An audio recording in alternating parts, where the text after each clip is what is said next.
শাহরুখ খানের আসন্ন cinema king এখন বড়সড় বিপদের মুখে পড়েছে বলে মনে করছেন অনেকেই। কারণ কিছুদিন আগেই এসআরকে একটি দুর্দান্ত টিজারের মাধ্যমে সিনেমাটির রিলিজ ডেট ঘোষণা করেছেন।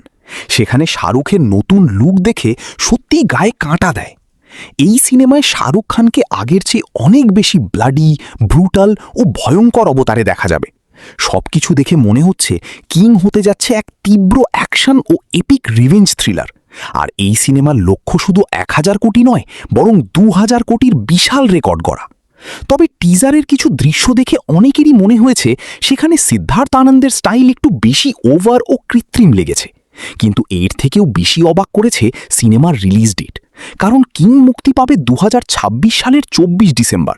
অথচ এর ঠিক এক সপ্তাহ আগেই মুক্তি পেতে যাচ্ছে হলিউডের দুই বিশাল সিনেমা, অ্যাভেঞ্জার্স ডুমসডে এবং ডিউন 3।